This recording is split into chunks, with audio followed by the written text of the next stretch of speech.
Jemaat, mari kita berdoa memohon bimbingan Roh Kudus untuk pemberitaan firman Tuhan. Ya Tuhan, firman-Mu adalah harta terpendam yang menjamin kehidupan kami di bumi maupun di sorga. Curahkanlah Roh Kudus-Mu agar kami mendapat kuasa dan kekuatan untuk menggali firman-Mu dan mau hidup di dalamnya, sekarang dan selamanya. Amin. Jemaat, mari kita berdiri untuk mendengar firman Tuhan yang dibacakan dari Alkitab. Haleluya. Pembacaan Alkitab hari ini adalah dari kitab Mazmur 119 ayat 1 sampai 8. Dari kitab Mazmur 119 ayat 1 sampai 8 yang menyatakan, berbahagialah orang-orang yang hidupnya tidak tercela, yang hidup menurut Taurat Tuhan. Berbahagialah orang-orang yang memegang peringatan-peringatannya, yang mencari Dia dengan segenap hati, yang juga tidak melakukan kejahatan, tetapi yang hidup menurut jalan-jalan yang ditunjukkannya. Engkau sendiri telah menyampaikan cita-citamu, supaya dipegang dengan sungguh-sungguh. Sekiranya hidupku tentu untuk berpegang pada ketetapan-Mu, maka aku tidak akan mendapat malu apabila aku mengamat-amati segala perintah-Mu. Aku akan bersyukur kepadamu dengan hati jujur. Apabila aku belajar hukum-hukum-Mu yang adil, aku akan berpegang pada ketetapan-ketetapan-Mu. Janganlah tinggalkan aku sama sekali. Demikian pembacaan Alkitab. Hendaklah firman Tuhan dengan segala kekayaannya menetap di antara kamu, dan ucaplah syukur pada Allah. Bapak, Ibu, saudara-saudara yang terkasih dalam nama Tuhan Yesus Kristus, pada hari ini kita mendengarkan firman Tuhan dari Mazmur 119 ayat 1 sampai 8 dan diberi tema kebahagiaan melayani dan bersaksi dalam namanya. Jadi kalau dalam judul perikop khotbah kita itu di Mazmur 119 dikatakan bahagianya orang yang hidup menurut Taurat Tuhan. Jadi kata kunci yang paling utama dan paling penting dalam tema khotbah kita hari ini adalah berbahagia, dan berbahagianya itu adalah bersama Tuhan. Bapak, Ibu, saudara-saudara, jika kita berbicara tentang kebahagiaan, banyak orang, tentu kita semua juga di sini punya pemahaman yang berbeda-beda tentang kebahagiaan. Nah, dan kita sadari juga bahwa semua orang di dunia ini, baik tua, muda, laki-laki dan perempuan, semua kita ingin berbahagia. Dan karena ingin berbahagia, sering sekali kita melakukan berbagai hal, bahkan sampai-sampai ingin memenuhi kebahagiaan itu, sampai-sampai kita melupakan apa yang berkenan di hadapan Tuhan atau tidak. Nah, kalau dalam kebahagiaan Bapak, Ibu, saudara-saudara, saya sendiri orang Batak, saya mungkin di sini ada orang Batak. Orang Batak itu menggambarkan kebahagiaan, punya filosofinya ada 3 kata kunci. Yang pertama dikatakan hagabeon, artinya kesuksesan. Kemudian yang kedua hasangapon, kehormatan. Dan yang ketiga hamoraon atau kekayaan. Setidaknya ini bisa menggambarkan kepada kita bagaimana manusia ingin beroleh kehidupan. Yang ketiga ini Bapak, Ibu, agar orang Batak itu bisa dikatakan sebagai orang yang berbahagia, harus ada. Jadi kadang biarpun sudah dia dapat hagabeon atau kesuksesan, dapat hasangapon dan kehormatan, tapi kalau tidak dapat kekayaan, tidak sempurna. Jadi simpelnya Bapak, Ibu, dalam hidup itu punya keluarga, punya keturunan, punya harta, punya pangkat, jabatan, dan juga punya kekayaan. Jadi itulah cakupan kebahagiaan menurut orang Batak. Dan dalam pemahaman saya itu juga kita pahami juga di dalam kehidupan kita pastinya.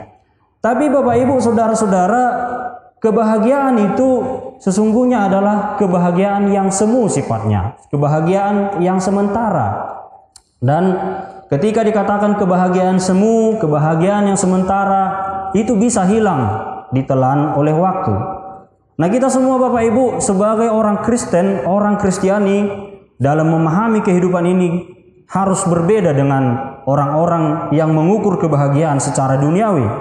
Kalau orang Kristen harus memahami bahwa kebahagiaan itu adalah kebahagiaan ketika kita hidup bersama dengan Tuhan, hidup menurut dengan Taurat Tuhan. Itu yang dikatakan oleh pemazmur. Dalam hal ini Raja Daud disampaikan kepada orang-orang yang mendengarkan firman Tuhan dari Mazmur pasal 119 ini.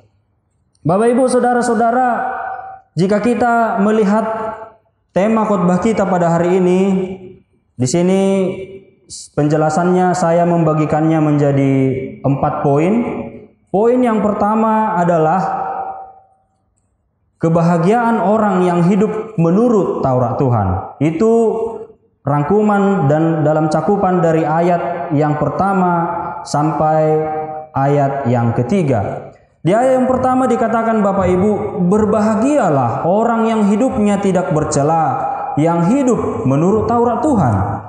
Di ayat 2 dikatakan, berbahagialah orang-orang yang memegang peringatan-peringatannya, yang mencari Dia dengan segenap hati, yang juga tidak melakukan kejahatan, tetapi yang hidup menurut jalan yang ditunjukkannya.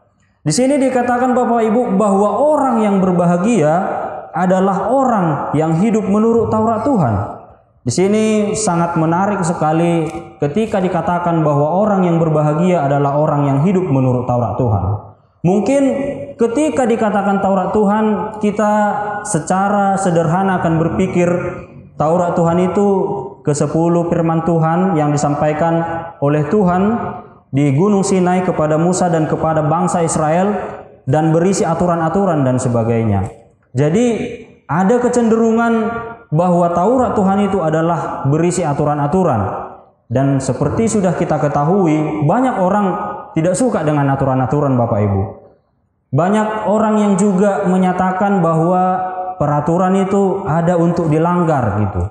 Nah, semua orang juga sering sekali tanpa mengabaikan yang dinamakan dengan mengapa kita harus memenuhi suatu peraturan, melanggar peraturan-peraturan dan memenuhi egonya sendiri Bapak Ibu. Tapi menurut firman Tuhan dalam perikop khotbah kita hari ini, sikap yang demikian adalah sikap yang kurang baik dan tidak sepantasnya dilakukan oleh orang yang percaya.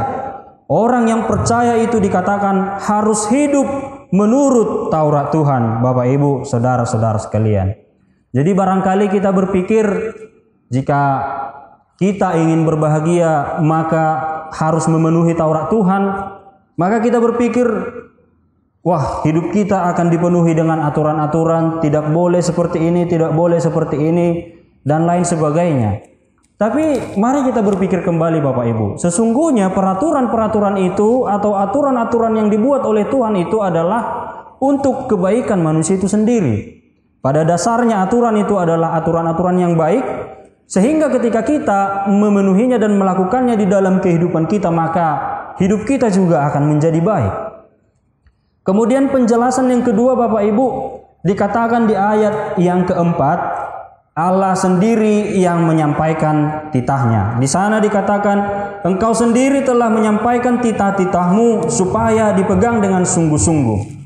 Di sini Bapak Ibu, pemazmur mengatakan bahwa titah-titah Tuhan itu, firman Tuhan itu disampaikan oleh Allah sendiri Bapak Ibu, saudara-saudara sekalian. Jadi dalam hal ini kita mencoba untuk memikirkan firman Tuhan atau titah Tuhan. Kalau dalam saat ini firman Tuhan yang dicatatkan itu adalah di dalam Alkitab, tapi juga firman Tuhan itu disampaikan oleh para pelayan-pelayan firman, Bapak Ibu. Dan bahkan sampai sekarang ini firman Tuhan sudah sangat mudah kita temukan. Kita bisa menemukannya di gadget kita masing-masing. Artinya sudah sangat dekat. Tapi melalui firman Tuhan pada hari ini, Bapak Ibu saudara-saudara, disampaikan kepada kita bahwa firman Tuhan itu memang Allah sendiri yang menyampaikannya. Barangkali sampai sekarang ini Bapak Ibu mengenai kebenaran akan firman Tuhan itu juga menjadi pergumulan bagi banyak orang. Dengan mengandalkan logika berpikir manusia, banyak orang yang mempertanyakan entitas Tuhan, mempertanyakan kebenaran firman Tuhan. Dan di zaman sekarang ini juga kita sudah hidup dengan namanya post-truth atau pasca kebenaran. Jadi sesuatu yang benar bagi seseorang itu belum tentu bagi orang lain itu benar gitu. Jadi kebenaran itu sudah sangat subjektif sekarang. Dan ada juga relativisme, Bapak Ibu. Sesuatu yang benar bagi kita belum tentu benar bagi orang lain. Tapi dalam hal ini Bapak Ibu, ketika kita dikatakan sebagai orang yang percaya, kita harus mempercayai bahwa memang firman Tuhan itu adalah disampaikan oleh Allah sendiri. Dan firman Tuhan itu dari dulu sampai sekarang itu benar adanya dan hidup. Kita bayangkan saja Bapak Ibu, sudah dari berapa tahun firman Tuhan ini dituliskan gitu kan. Ada juga orang yang memperdebatkan mengatakan bahwa firman Tuhan itu kan, Alkitab itu kan tulisan manusia gitu. Itu bisa saja direkayasa. Tapi mari kita berpikir kembali Bapak Ibu, kalau memang manusia yang menuliskannya, dari logika berpikirnya, dari sekian rangkaian kitab-kitab di dalam Alkitab itu semua punya satu garis arah dan tujuan yang sama, Bapak Ibu, saudara-saudara. Jadi dikatakan di sini bahwa memang firman Tuhan itu walaupun digunakan manusia sebagai pengantara untuk menuliskannya, tapi Tuhanlah yang berfirman. Walau juga manusia yang menyampaikan firman Tuhan melalui mimbar, melalui khotbah, para penatua dan para pendeta yang menyampaikan firman Tuhan, tapi Allah sendirilah yang menyampaikan firman-Nya kepada kita. Ketika juga kita mendengarkan khotbah-khotbah Bapak Ibu, barangkali di gadget kita membaca Alkitab dan lain sebagainya. Ketika firman Tuhan itu hidup di dalam diri kita mampu menangkap apa yang dikatakan oleh firman Tuhan, maka Allah sendiri yang menyampaikannya. Karena Bapak Ibu, ketika kita mengandalkan logika berpikir kita, kadangkala kita menjadi tidak mengerti apa yang dimaksudkan oleh Tuhan. Tapi ketika kita menggunakan iman kita, menggunakan Roh Kudus untuk membantu kita memahaminya, maka kita akan bisa mengerti. Itu yang menjadi pembeda dia Bapak Ibu. Ada orang yang membaca firman Tuhan tapi dia tidak bisa memahami apa yang dikatakan oleh firman Tuhan itu. Ada juga orang yang membaca firman Tuhan tapi bisa dia memahaminya. Jadi ketika seperti itu, berarti memang Tuhan telah menyampaikan firman Tuhan kepada orang yang mengerti itu, Bapak Ibu. Itu yang dikatakan di dalam ayat yang keempat. Yang ketiga Bapak Ibu, penjelasan dari ayat yang kelima sampai ayat yang keenam itu dikatakan, orang yang berpegang pada Taurat Tuhan tidak akan mendapat malu. Di sini jelas-jelas dikatakan bahwa orang yang berpegang pada Taurat Tuhan yang hidup menurut firman Allah itu tidak akan mendapat malu Bapak Ibu. Saat ini kita sudah hidup di dunia yang mungkin bisa dikatakan dunia yang penuh dengan kekacau balauan seperti dalam liturgi-liturgi kita tadi. Banyak sudah kekacauan yang terjadi di dunia ini akibat ulah manusia. Dan banyak sekarang kejahatan-kejahatan yang hidup berdampingan dengan kehidupan kita Bapak Ibu. Kadangkala juga ketika kita selalu ingin berusaha untuk menghidupi firman Tuhan, berpegang pada Taurat Tuhan dan melakukan firman Tuhan di dalam kehidupan kita, kadangkala kita menjadi dibenci sama orang lain. Kadangkala orang mengatakan ketika ingin menegakkan kebenaran di tengah-tengah orang yang melakukan kejahatan, melakukan apa yang bertentangan dengan kehendak Tuhan, orang sudah bilang kita juga sok suci, perasaan bersih gitu. Dan tidak jarang juga orang yang menjadi terjerumus karena dipengaruhi oleh lingkungan yang selalu melakukan kejahatan.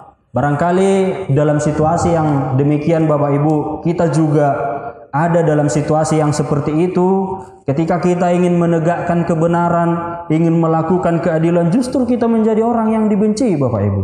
Dan mungkin kita bertanya-tanya dalam diri kita, mengapa ketika kita melakukan firman Tuhan, berusaha untuk melakukan apa yang baik dan benar, justru kita dibenci? Tetapi dalam firman-Nya, Yesus pernah berkata, Bapak Ibu, saudara-saudara, berbahagialah orang yang dianiaya oleh sebab kebenaran, karena merekalah yang empunya kerajaan surga. Berbahagialah kamu jika karena aku kamu dicela dan dianiaya dan kepadamu difitnahkan segala yang jahat. Itu dituliskan dalam Matius 5 ayat 10 sampai ayat yang ke-11. Dari perkataan Yesus ini Bapak Ibu, kita ketahui bahwa dunia ini bukanlah menjadi tolak ukur dalam kebahagiaan bagi kita ketika kita melakukan firman Tuhan. Barangkali ketika kita melakukan hal yang benar, melakukan firman Tuhan di dalam hidup kita, kita dibenci. Itulah ukuran dunia. Tapi apa yang dikatakan oleh Yesus, berbahagialah orang yang dicela karena firman Tuhan. Sehingga ini menjadi penguatan bagi kita Bapak Ibu untuk tetap berada di jalan yang benar, untuk tetap melakukan apa yang dikehendaki oleh Tuhan walau dunia membenci kita. Karena kita tidak akan mendapat malu ketika kita melakukan apa yang benar dan sesuai dengan firman Tuhan Bapak Ibu, saudara-saudara. Kemudian yang keempat Bapak Ibu, di ayat yang ke-7 dan ayat yang ke-8 kita dapat memberikan suatu pegangan bahwa orang yang memegang Taurat Tuhan itu adalah sebuah berkat. Bapak Ibu, saudara-saudara, ada sebuah lagu yang sering kita nyanyikan, bahkan mungkin Bapak Ibu juga tahu lagu itu. Di sana dikatakan dalam liriknya, hidup ini adalah kesempatan. Bila suatu saat nanti ku tak berdaya lagi, hidup ini sudah menjadi berkat. Begitu kata lagu itu Bapak Ibu. Pesan dari lagu ini adalah supaya kita sebaik mungkin menggunakan waktu yang ada pada kita, menggunakan kehidupan kita ini untuk melakukan firman Tuhan, untuk menjadi berkat bagi orang lain, bagi sesama kita, bagi dunia ini. Dalam Efesus 5 ayat 6 disebutkan Bapak Ibu, pergunakanlah waktu yang ada. Jadi dikatakan di sini orang-orang Kristen, orang-orang yang percaya supaya mempergunakan waktu yang ada. Tentu saja Bapak Ibu, dalam kehidupan kita mempergunakan waktu yang ada di dalam kehidupan kita. Tapi baiklah kita menimbangi Bapak Ibu, apakah kita mempergunakan waktu itu untuk melakukan kehendak Tuhan, melakukan Taurat Tuhan, atau justru untuk melakukan hal-hal yang bertentangan dengan Taurat Tuhan. Ini perlu untuk kita renung-renungkan di dalam kehidupan kita Bapak Ibu. Supaya memang kita mempergunakan kehidupan kita untuk memegang Taurat Tuhan dan menjadi berkat bagi banyak orang lain. Dalam ayat yang ke-7 dikatakan, aku bersyukur kepadamu dengan hati jujur apabila aku belajar hukum-hukummu yang adil. Di sini memang dijelaskan Bapak Ibu bahwa pemazmur bersyukur kepada Tuhan apabila dia belajar hukum-hukum yang adil. Dalam hal ini kita ketahui bahwa kehidupan yang ada, pemazmur menyadari bahwa selama masih ada waktu, selama kita masih hidup di dalam dunia ini Bapak Ibu, selama hidup masih di kandung badan, maka kita pergunakanlah segala waktu yang ada di dalam hidup kita ini untuk menghidupi hukum-hukum Tuhan yang adil di dalam kehidupan kita. untuk selalu melakukannya di dalam kehidupan kita, Bapak Ibu. Karena itu, kembali kita diingatkan untuk menggunakan waktu yang ada untuk terus belajar dan menghidupi firman Tuhan, menghidupi hukum Tuhan di dalam kehidupan kita.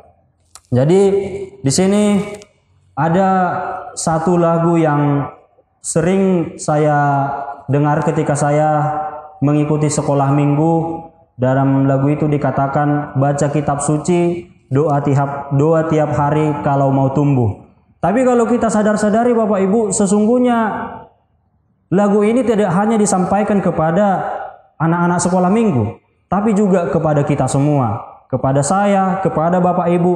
Karena memang kehidupan kita itu harus selalu hidup menurut Taurat Tuhan. Nah, bagaimana kita mengetahui caranya hidup menurut Taurat Tuhan kalau kita tidak mempelajarinya? Jadi sekarang ini Bapak Ibu sudah sangat jarang orang untuk mempelajari firman Tuhan, membaca firman Tuhan. Walau sudah sangat dekat seperti yang dikatakan tadi, sudah dalam genggaman, sudah dalam gadget, tapi sudah sangat jarang orang untuk mendengarkan firman Tuhan. Bahkan sudah lebih sering orang lebih asik menggunakan gadgetnya untuk bermain, untuk menonton video-video dan lain sebagainya. Tapi dalam hal ini Bapak Ibu, kita kembali diingatkan supaya kita terus membaca kitab suci dan mempelajarinya sehingga kita bisa menghidupinya di dalam kehidupan kita sehari-hari. Dalam ayat yang ke-8 pemazmur berkata, "Aku akan berpegang pada ketetapan-ketetapanmu, janganlah tinggalkan aku sama sekali." Ini adalah suatu komitmen yang disampaikan oleh pemazmur Bapak Ibu. Kita juga sebagai orang yang percaya, orang Kristen, perlu membuat komitmen kita untuk hidup bersama dengan Tuhan Bapak Ibu.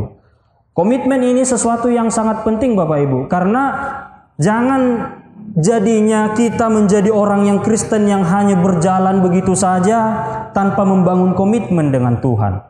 Kita ketahui bahwa membangun komitmen itu bersama dengan orang lain juga penting. Begitu juga dengan Tuhan Bapak Ibu. Jangan menjadi orang yang mengatakan diri sebagai orang Kristen tapi hanya berjalan begitu saja tanpa membangun komitmen. Nah, ketika kita membangun komitmen, maka kita bisa melakukannya di dalam kehidupan kita. Kita perlu meniru pemazmur dalam hal ini Bapak Ibu. Dia berkata, "Aku akan berpegang pada ketetapanmu.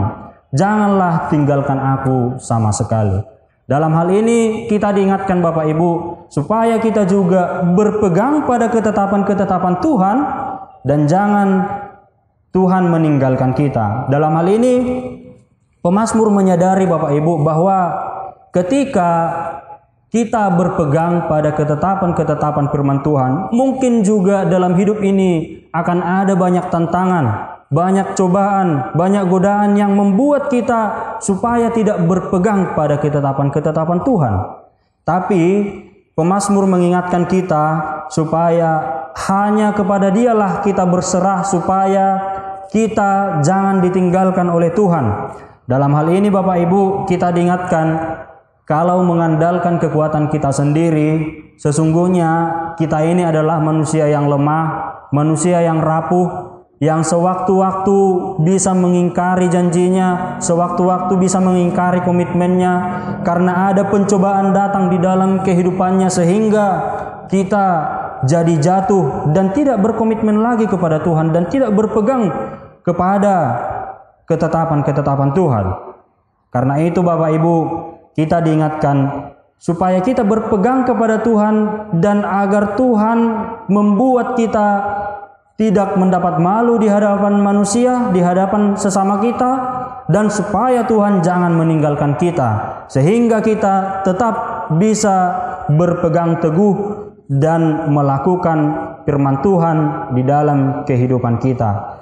Komitmen ini sangat penting seperti yang dikatakan dalam Amsal 3 ayat 5. "Percayalah kepada Tuhan dengan segenap hatimu dan janganlah bersandar kepada pengertianmu sendiri." Sehingga dalam melakukan firman Tuhan Bapak Ibu, kita diberikan kekuatan oleh Tuhan ketika kita bersandar kepada Tuhan dan mengandalkan Tuhan di dalam kehidupan kita. Bapak Ibu, saudara-saudara, apakah yang bisa menjadi refleksi bagi kita untuk menghadapi kehidupan di tengah-tengah dunia ini dari firman Tuhan, dari yang sudah disampaikan oleh pemazmur tadi, bahwa yang pertama, kebahagiaan hidup bersama Tuhan menjadi penting dan menjadi hal yang utama bagi orang yang percaya dan mengasihi Allah, sehingga kita akan selalu memegang peringatan-peringatannya dan hidup menurut jalan-jalan yang ditunjukkannya. Di sini kembali lagi untuk kita memikirkan ulang Bapak Ibu, bahwa kebahagiaan yang harus kita pegang di dalam kehidupan kita bukan karena kita punya harta yang banyak, bukan karena kita punya jabatan, dan bukan kita karena punya banyak hal di dalam hidup ini untuk kita pegang dan kita miliki. Tetapi hal yang utama dalam hidup kita adalah ketika kita ingin berbahagia, harus berpegang kepada Taurat Tuhan dan kepada firman Tuhan Bapak Ibu. Dalam kehidupan kita juga kita diingatkan supaya kita mengutamakan firman Tuhan di dalam kehidupan kita, mengutamakan Taurat Tuhan Bapak Ibu. Barangkali dalam memperjuangkan kehidupan ini banyak hal yang membuat kita supaya jatuh kepada hal-hal yang bertentangan dengan Taurat Tuhan. Untuk memperoleh sesuatu yang kita inginkan, kita melangkahi firman Tuhan, asal yang kita inginkan kita dapatkan. Tapi kita diingatkan Bapak Ibu supaya kita jangan mau berpaling dari Taurat Tuhan apapun yang terjadi di dalam kehidupan kita. Baik senang maupun susah, tetaplah kita berpegang kepada Taurat Tuhan. Kemudian yang kedua Bapak Ibu, kita diingatkan supaya kita hidup sebagai pelaku firman Tuhan. Ini sangat penting bagi kita karena dalam kehidupan saat ini banyak orang yang mengetahui yang baik, mengetahui firman Tuhan di dalam kehidupannya, mengetahui apa yang dikatakan oleh Tuhan di dalam Alkitab, tapi tidak mau untuk melakukannya. Jadi kita diingatkan supaya kita menjadi pelaku firman, jangan hanya menjadi pendengar saja. Itu yang dikatakan dalam Yakobus 1 ayat 22. Dalam menjadi pelaku firman ini Bapak Ibu, bisa kita lakukan dengan banyak cara. Tapi yang paling utama adalah menjadi berkat bagi sesama kita, menjadi berkat bagi dunia ini, menjadi berkat bagi pelayanan Tuhan di tengah-tengah dunia, di tengah-tengah gerejanya. Tentu Bapak Ibu, dalam pelayanan di tengah-tengah gereja ada banyak aspek pelayanan yang dihidupi oleh gereja.